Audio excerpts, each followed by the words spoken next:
খেলাফত মজলিসের সাধারণ পরিষদের দ্বাদশ অধিবেশন।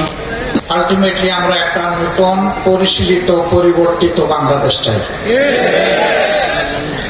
সেই বাংলাদেশটা কেমন চাই?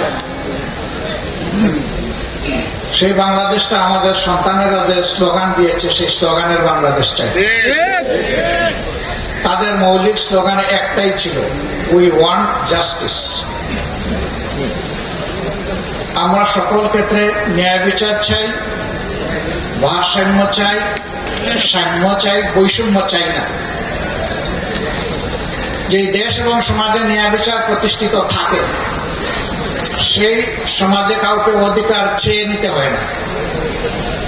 রাষ্ট্রের দায়িত্ব হয় যার যার অধিকার তার হাতে তুলে দেওয়া।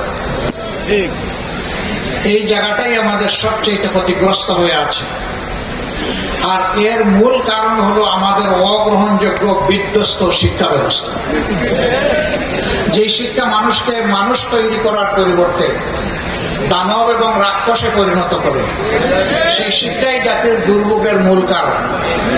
এই জায়গাটাই রাষ্ট্র সংস্কারের জন্য সর্বপ্রথম সর্বাধিক গুরুত্ব দিয়ে আমাদেরকে হাত দিতে হবে। যদি আমরা সত্যিকার অর্থে একটা জাস্ট বাংলাদেশ আমরা চাই। শিক্ষার এই পরিবর্তনটা আংশিক নয়, বড় ধরনের পরিবর্তন এখানে লাগবে। অন্য কথায় বলতে গেলে একটা রেডিক্যাল পরিবর্তন লাগবে। সেই শিক্ষাটা কেমন হওয়া উচিত?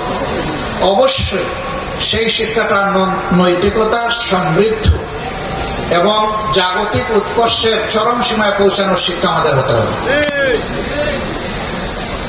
আজকে নৈতিকতা না থাকার কারণে যারা সাধারণ মানুষ, যাদের অত শিক্ষা দীক্ষা নেই, যাদের সার্টিফিকেট এত লম্বা নয়, তাদের দ্বারা দেশের বড় কোনো ক্ষতি হয় না। বরঞ্চ শিক্ষার এই নিয়ামত আল্লাহ তাআলা যাদেরকে দিয়েছিলেন, আমরা দেখতে পাচ্ছি কলায় কৌশলে, আকারে ইঙ্গিতে, এদিকে ওদিকে করে তারাই জনগণের সমস্ত সম্পদ তাদের পকেটে পুরে ফেলছে। পুরে ফেলেও তারা শান্তিতে নাই। এই টাকা তারা এদেশে কাজে লাগানোর সাহস নাই, কারণ জবাব দিতে পারবে না এই টাকা কোত্থেকে পেয়েছে। এই জন্য জনগণের টাকা পকেট কেটে এখান থেকে সংগ্রহ করে সমস্ত টাকা এখন বিদেশে পাচার করে দিচ্ছে। এ পর্যন্ত যে তথ্য এসেছে তাতে 26 লক্ষ কোটি টাকা সেই 15.5 বছরে বাংলাদেশ থেকে পাচার করা হয়েছে। আফসোস, এই সরকার খুব বড় গলায় অমুক চুর তমুক চুর মানুষকে এই ধরনের অপমান করছে। জাতীয় শীর্ষ নেতৃবৃন্দকে অপমান দিয়ে লাঞ্ছিত করেছে, কষ্ট দিয়েছে। সবচেয়ে বেশি আক্রোশ মিটিয়েছে উলামায়ে কেরামের অসহ্য যন্ত্রণা। উলামায়ে কেরামকে কোনোভাবেই সহ্য করতে তারা পারেনি, যার কারণে আমরা দফায় দফায় দেখেছি যারা ইমানদার দেশপ্রেমিক মানুষ তাদেরকে সবচেয়ে বেশি অপমানিত করা হয়েছে। হাজার হাজার উলামায়ে কেরামকে মিথ্যা মামলা দিয়ে জেলে নিয়ে লাঞ্ছিত করা হয়েছে। কোরআনের পাকে হাফিজ অনেক এতিমকে নির্বিচারে গুলি করে হত্যা করা হয়েছে।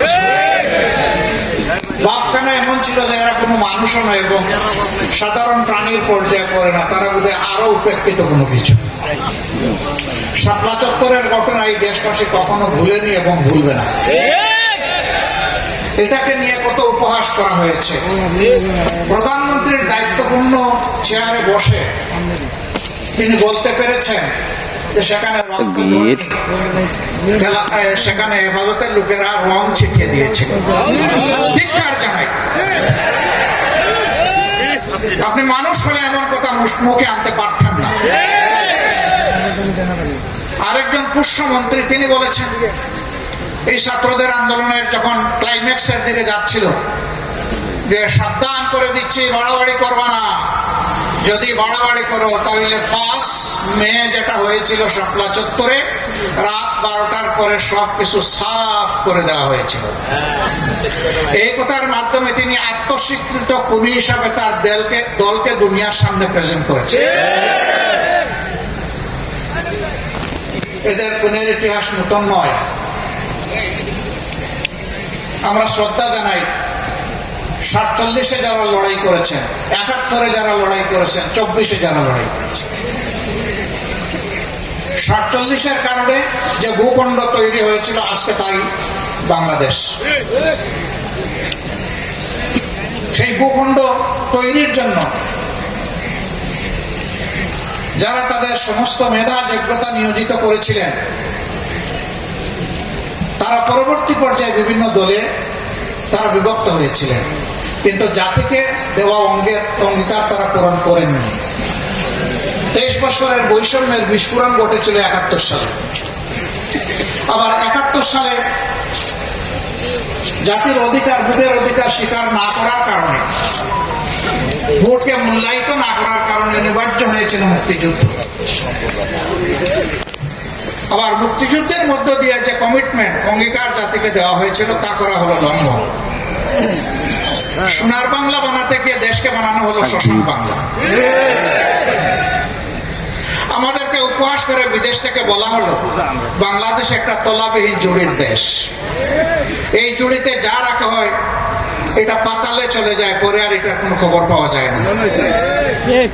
এবং এর আত্মস্বীকৃত নেতা ছিলেন জনাব শেখ মুজিবুর রহমান সাহেব। তিনি তার সঙ্গীদের ব্যাপারে যে সার্টিফিকেট দিয়ে গিয়েছেন, এর চাইতে বড় সার্টিফিকেট আর কেউ দিতে পারবে না। তিনি ডাইনের লোক, বামের লোক, সামনের লোক, পিছনের লোক, চতুর্দিকের লোকের ব্যাপারে একটা সার্টিফিকেট দিয়েছিলেন। আপনারা জানেন তো কি সার্টিফিকেট? আমি বলতে গেলাম না, আপনারাই যেহেতু সচেতন, বুদ্ধা, শ্রদ্ধা, আপনারাই বললেন। এই যাদেরকে তিনি রেখে গিয়েছিলেন তাদের বুকে দেশপ্রেম। খেলাফত মজলিসের সাধারণ পরিষদের দ্বাদশ অধিবেশন, গুরুত্বপূর্ণ এই অধিবেশনের সম্মানিত সভাপতি হযরতুল আল্লাম জনাব মৌলানা আব্দুল বাসিত আজাদ, তিনি খেলাফত মজলিসের বর্তমান চেয়ার, রাজনীতির এক জীবন্ত ইতিহাস, সাবেক আমির, বিশিষ্ট আলেমে দ্বীন হযরত মৌলানা মোহাম্মদ ইসহাক, মঞ্চে বসা খেলাফত মজলিসের সম্মানিত নেতৃবৃন্দ, বিভিন্ন বন্ধু সংগঠনের সম্মানিত জাতীয় নেতৃবৃন্দ, ছাত্র যুব নেতৃবৃন্দ, অধিবেশনে অংশগ্রহণকারী সম্মানিত সহকর্মীবৃন্দ, আল্লাহ তাবারক ওয়া তাআলার শুকরিয়া আদায় করছি। আল্লাহ তাআলা মুক্ত পরিবেশে আমাদেরকে মন খুলে এখানে একত্রিত হওয়ার তৌফিক দান করেছেন এবং দুটি কথা বলার এবং শোনারও সুযোগ করে দিয়েছেন। আলহামদুলিল্লাহ রাব্বিল আলামিন। সেই সাথে খেলাফত মজলিসকে অন্তরের অন্তঃস্থল থেকে ধন্যবাদ এবং কৃতজ্ঞতা জ্ঞাপন করছি যে তারা আজকের এই অধিবেশনে আমাদেরকে এখানে আসার সুযোগ করে দিয়েছে।